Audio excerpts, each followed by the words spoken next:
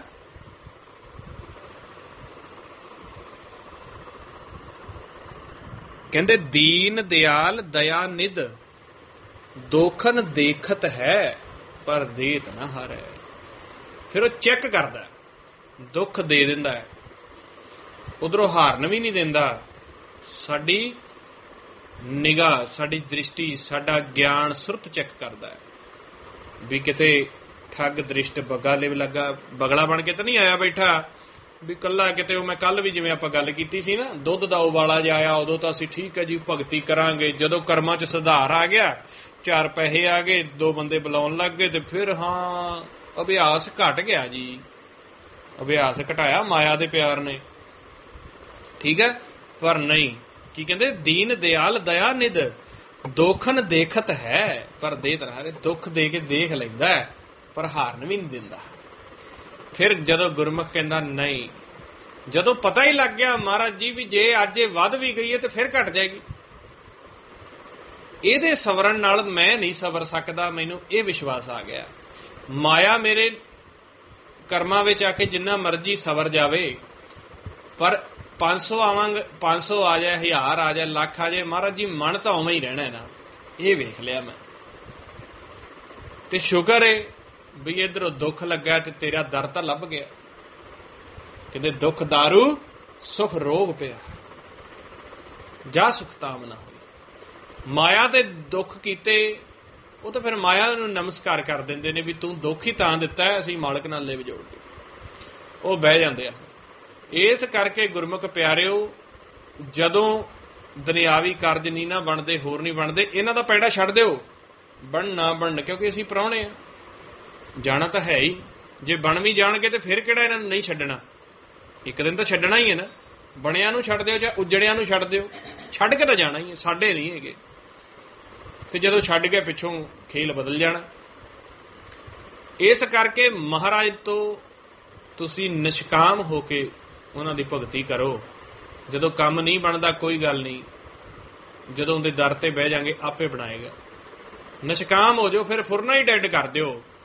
ਜਿਹੜੀ ਰੁਕਾਵਟ ਹੈ ਆਉਣ ਦਿਓ, ਜਿਹੜਾ ਕੰਮ ਨਹੀਂ ਬਣਦਾ ਆਉਣ ਦਿਓ। ਉਹ ਕੀ ਆ? ਉਹ ਤੁਹਾਡਾ ਆਪ ਦਾ ਕਰਮ ਕੀਤਾ ਤੁਹਾਡੇ ਸਾਹਮਣੇ ਆਉਂਦਾ ਹੈ।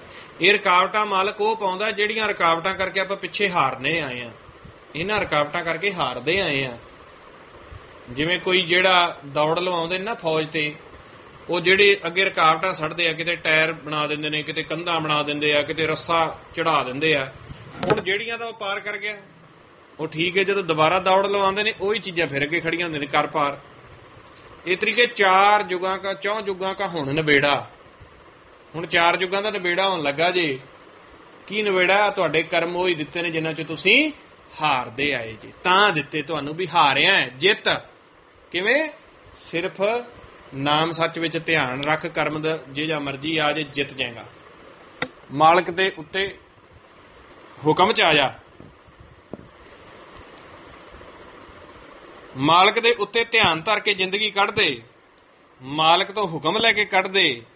ਤੇ ਫਿਰ ਮਹਾਰਾਜ ਕੀ ਕਹਿੰਦੇ? 4 ਯੁੱਗਾਂ ਕਾ ਹੁਣ ਨਿਬੇੜਾ, ਨਰ ਮਨੁੱਖਾਂ ਨੂੰ ਏਕ ਨਿਧਾਨਾ, ਜਤ ਸੰਜਮ ਤੀਰਥ ਉਹਨਾਂ ਯੁੱਗਾਂ ਕਾ ਧਰਮ ਹੈ, ਕੱਲ ਮੈਂ ਕੀਰਤ ਹਰ ਨਾਮਾ। ਨਾਮ ਦੇ ਹੁਕਮ 'ਚ ਆ ਕੇ, ਸੱਚ ਦੇ ਹੁਕਮ ਦੇ ਵਿੱਚ ਆ ਕੇ, ਚਾਹੇ ਜਿੰਨਾ ਮਰਜ਼ੀ ਤੈਨੂੰ ਇੱਥੇ ਇੱਕ ਹੀ ਹਾਰ ਸੀ ਵੀ ਕਰਮ ਆਇਆ ਸੀ ਤੇ ਤੂੰ ਭੁੱਲ ਗਿਆ ਸੀ। ਮਨ ਨੂੰ ਕਹਿੰਦੇ ਨੇ ਕਰਮ ਆਇਆ ਸੀ, ਮਾਇਆ ਨੇ ਗੇੜ ਦਿੱਤਾ ਸੀ ਤੇ ਤੂੰ ਭੁੱਲ ਗਿਆ ਸੀ। ਹੁਣ ਦੁਬਾਰਾ ਗੇੜ ਦਊਗੀ, ਤੇ ਭੁੱਲੀ ਨਾ ਲੈ, ਬਸ ਇੰਨਾ ਹੀ ਵੇਖਣਾ। ਇੰਨੀ ਗੱਲ ਤੇ ਮਹਾਰਾਜ ਸੱਚੇ ਪਾਤਸ਼ਾਹ ਤਾਂ ਹੀ ਕਹਿ ਦਿੱਤਾ, ਪੂਰਾ ਥਾਟ ਬਣਾਇਆ ਪੂਰੇ ਵੇਖੋ ਏਕ ਸਮਾਨਾ, ਇਸ ਪ੍ਰਪੰਚ ਮੈਂ ਸਾਚੇ ਨਾਮ ਕੀ ਵਡਿਆਈ, ਮਤ ਕੋ ਧਰੋ ਗਮਾਨਾ। ਗੁਮਾਨ ਨਾ ਕਰਿਆ ਜੇ, ਸੱਚੇ ਨਾਮ ਦੀ ਵਡਿਆਈ ਇਹ ਕਰੀ ਜਾਏ ਜੇ, ਨਾਮ ਦੇ ਉੱਤੇ ਨਿਧਾਨ ਦੇ ਉੱਤੇ ਧਿਆਨ ਧਰਿਆ ਜੇ ਤੇ ਉਹ ਕਰਮ ਕੱਟਿਆ ਗਿਆ ਹੁਕਮ ਚ ਆ ਗਏ। ਤੇ ਇਸ ਕਰਕੇ ਮਾਲਕ ਚਾਹੇ ਤਾਂ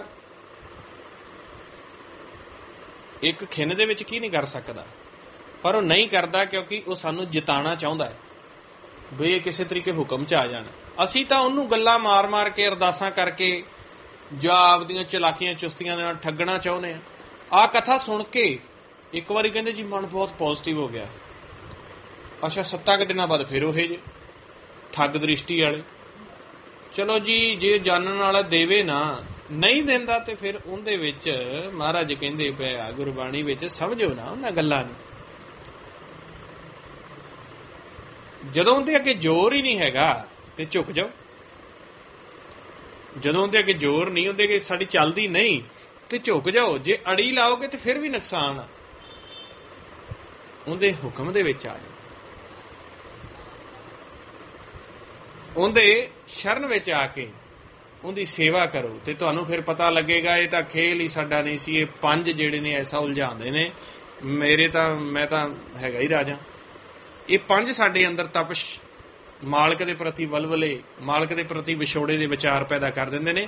ਉੱਥੇ ਆਪਾਂ ਵੇਖਾਂਗੇ ਇਹ ਤਾਂ ਵਿਚਾਰ ਮੈਂ ਲੈ ਹੀ ਨਹੀਂ ਸੀ ਰਿਹਾ, ਇਹ ਤਾਂ 5 ਸੀ, ਮੈਨੂੰ ਠੱਗ ਰਹੇ ਸੀ। ਸੋ ਇਸ ਕਰਕੇ ਗੁਰਮੁਖੋ ਅੰਦਰ ਦੀ ਖੇਲ ਨੂੰ ਬੁੱਝੋ। ਤੁਸੀਂ ਜਿੰਨੀ ਦੇਰ ਤੱਕ ਸਹਿਜ ਵਿੱਚ ਨਹੀਂ ਬਹਿੰਦੇ, ਪ੍ਰੈਕਟੀਕਲ ਨਹੀਂ ਕਰਦੇ, ਨਾਮ ਸੱਚ ਤੇ ਧਿਆਨ ਨਹੀਂ ਲਾਉਂਦੇ, ਤੁਹਾਨੂੰ ਇਹ ਗੱਲਾਂ ਨਹੀਂ ਸਮਝ ਆਉਣੀਆਂ। ਤੁਹਾਨੂੰ ਨਹੀਂ ਪਤਾ ਲੱਗਣਾ ਮੈਂ ਕਿਸ ਅਹਿਸਾਸ ਦੇ ਵਿੱਚ ਗੱਲਾਂ ਕਰਨਾ ਪਿਆ ਜਾਂ ਗੁਰਮੁਖ ਕਿਸ ਅਹਿਸਾਸ 'ਚ ਕਥਾ ਕਰਦੇ ਨੇ। ਇਹ ਫਿਰ ਅੱਖਰੀ ਗਿਆਨ ਹੀ ਲੱਗੇਗਾ। ਇਸ ਕਰਕੇ ਪ੍ਰੈਕਟੀਕਲ ਕਰੋ ਸ਼ਬਦ ਸੱਚ ਦਾ ਤੇ ਮਾਲਕ ਦੇ ਨਾਲ ਪਿਆਰ ਵਧਾਓ। ਗੁਰਮੁਖਾਂ ਦੇ ਨਾਲ ਜੁੜ ਕੇ ਆਪਾਂ ਨਿਕਲਣਾ ਹੈ, ਰਲ ਮਿਲ ਕੇ ਸਭ ਨੇ ਨਿਕਲਣਾ ਹੈ ਤੇ ਆਪਦੀ ਹਉਮੈ ਲੋਕ ਲੱਜਾਂ ਨੂੰ ਛੱਡੋ। ਗੁਰਮੁਖਾਂ ਦੇ ਨਾਲ ਆਪਾਂ ਪਿਆਰ ਵਧਾਉਂਦੇ ਆ, ਉਹਦੇ ਨਾਲ ਸਹਿ ਸੁਭਾਏ ਮਾਲਕ ਦੇ ਨਾਲ ਪਿਆਰ ਵੱਧ ਜਾਂਦਾ ਹੈ, ਕਿਉਂਕਿ ਉਹਨਾਂ ਦੇ ਕੋਲ ਰਵਾਂਗੇ ਉਹਨਾਂ ਮਾਲਕ ਦੀ ਸਿਫਤ ਸੁਣਾਉਣੀ ਹੈ। ਤੇ ਇਸ ਕਰਕੇ ਜਿਹੜੇ ਆਪ ਦੀ ਹਉਮੈ ਵਿੱਚ ਲੋਕ ਲੱਜਾ ਵਿੱਚ ਹੁੰਦੇ ਨੇ, ਆਪਦੇ ਆਪ ਨੂੰ ਗਿਆਨੀ ਮੰਨਦੇ ਨੇ, ਕਿਉਂਕਿ ਜਿਵੇਂ ਮਾਲਕ ਜਿਹੜਾ ਹੈ ਉਹ ਕਾਲ ਪਾਸੋਂ ਖੇਲ ਪਵਾ ਕੇ ਚੈੱਕ ਕਰਦਾ ਨਾ, ਐਵੇਂ ਕਈ ਵਾਰੀ ਗੁਰਮੁਖ ਵੀ ਬਚਨ ਦੀ ਚੋਟ ਕਰਕੇ ਜਾਂ ਗੁਰਮੁਖ ਵੀ ਕੋਈ ਪ੍ਰਪੰਚ ਖੇਲ ਕੇ ਵੇਖ ਲੈਂਦੇ ਨੇ ਵੀ ਜਿਹੜਾ ਇਹ ਸੰਗਤ ਵਿੱਚ ਆਉਂਦਾ ਹੈ ਜਾਂ ਸਾਡੇ ਤੋਂ ਲਾਹਾ ਲੈਂਦਾ ਹੈ ਵੀ ਇਹ ਮਨੋਂ ਹੀ ਆਉਂਦਾ ਹੈ ਜਾਂ ਕੱਚਾ ਹੀ ਹੈ ਜੇ। ਇਸ ਕਰਕੇ ਗੁਰਮੁਖ ਵੀ ਜਿਵੇਂ ਮਹਾਰਾਜ ਜਿਹੜੇ ਪੂਰਨ ਗੁਰਮੁਖ ਨੂੰ ਚੈੱਕ ਕਰ ਲੈਂਦੇ ਨੇ ਵੀ ਚੁਸਤ ਚਲਾਕੀ ਹੈ ਜਾਂ ਦਿਲੋਂ ਹੈ। ਤੇ ਫਿਰ ਜਿਹੜੇ ਦਿਲੋਂ ਹੁੰਦੇ ਨੇ ਉਹ ਤਾਂ ਸੰਗਤ ਨਹੀਂ ਛੱਡਦੇ, ਜੋ ਮਰਜ਼ੀ ਹੋ ਜਾ, ਉਹ ਲਾਹਾ ਨਹੀਂ ਛੱਡਦੇ ਮਾਲਕ ਦਾ, ਜੋ ਮਰਜ਼ੀ ਹੋ ਜਾ। ਠੀਕ ਹੈ ਜੀ, ਕਿਉਂਕਿ ਉਹਨਾਂ ਨੂੰ ਟੀਚਰ ਦੇ ਪ੍ਰਤੀ ਵਿਸ਼ਵਾਸ ਹੋ ਜਾਂਦਾ ਤੇ ਟੀਚਰ ਫਿਰ ਉਹਨਾਂ ਨੂੰ ਪੂਰਾ ਦਿੰਦਾ ਗਿਆਨ ਧਿਆਨ ਸਭ। ਤੇ ਜਿਹੜੇ ਚਲਾਕ ਚੁਸਤ ਹੁੰਦੇ ਆ ਉਹ ਤਾਂ ਮਾੜੀ ਮੋਟੀ ਵੀ ਕਿਤੇ ਕੋਈ ਬਚਨ ਦੀ ਚੋਟ ਕਰ ਦਿਓ ਜਾਂ ਮਾੜਾ ਮੋਟਾ ਵੀ ਉਹਨਾਂ ਤੋਂ ਕਿਤੇ ਦੇਖ ਲਓ ਤੇ ਉਹ ਪਰਖ ਵਿੱਚ ਫੇਲ ਹੋ ਜਾਂਦੇ ਨੇ। ਤੇ ਫਿਰ ਮਹਾਰਾਜ ਕੀ ਕਹਿੰਦੇ, ਕਬੀਰ ਕਸਵੱਟੀ ਰਾਮ ਕੀ ਝੂਠਾ ਟਿਕੇ ਨਾ ਕੋਈ, ਰਾਮ ਕਸਵੱਟੀ ਸੋ ਸਏ ਜੋ ਮਰਜੀ ਵਡਾਵੇ। ਰਾਮ ਵੀ ਕਸਵੱਟੀ ਪਾਉਂਦਾ, ਸੰਤਾਂ ਰਾਹੀਂ ਵੀ ਪਾ ਦਿੰਦਾ। ਸੋ ਇਸ ਕਰਕੇ ਗੁਰਮੁਖ ਪਿਆਰਿਓ ਹਉਮੈ ਵਿੱਚ ਨਾ ਜਾਇਆ ਜੇ। ਆਪਾਂ ਮਾਲਕ ਦੇ ਸ਼ਾਗਿਰਦ ਬਣੇ ਰਵਾਂਗੇ ਤਾਂ ਠੀਕ ਰਵਾਂਗੇ। ਜਿੱਦਣ ਆਪ ਰੱਬ ਬਣ ਬੈਠੇ ਨਾ ਫਿਰ ਫੇਲ ਹੀ ਫੇਲ ਆ। ਤੇ ਰੱਬ ਦਾ ਸ਼ਰੀਕ ਕੋਈ ਬਣਿਆ ਨਹੀਂ, ਜਿਹਨੇ ਬਣਨਾ ਚਾਹਿਆ ਉਹ ਖਤਮ ਹੋ ਗਿਆ। ਰੱਬ ਤਾਂ ਰੱਬ ਏ, ਇੱਕ ਤਾਂ ਇੱਕ ਹੈ, ਉਹਦਾ ਹੀ ਵਿਸਥਾਰਾ ਹੈ। ਕਿਸੇ ਨੂੰ ਸਿਆਣਾ ਬਣਾ ਕੇ ਉਹ ਪ੍ਰਗਟ ਕਰ ਰਿਹਾ ਹੈ ਤੇ ਕਿਤੇ ਆਪ ਹੀ ਸਿਆਣੇ ਤੋਂ ਲਾਹਾ ਲੈਂਦਾ ਪਿਆ। ਅਸੀਂ ਆਪ ਦੇ ਵਿੱਚ ਵਸੇ ਹੋਏ ਰੱਬ ਨੂੰ ਵੇਖਣਾ ਹੈ, ਪਛਾਣਨਾ ਹੈ, ਉਹਦੀ ਭਗਤੀ ਕਰਨੀ ਹੈ। ਸੋ ਇੰਨੇ ਵਚਨ ਕਰਦਿਆਂ ਕੋਖਰ ਵਾਧਾ ਘਾਟਾ ਹੋ ਜਾਂਦਾ। ਸੰਗਤ ਤੇ ਗੁਰੂ ਬਖਸ਼ਣ ਯੋਗ ਨੇ, ਬਖਸ਼ ਦੇਣਾ ਜੀ। ਵਾਹਿਗੁਰੂ ਜੀ ਕਾ ਖਾਲਸਾ, ਵਾਹਿਗੁਰੂ ਜੀ।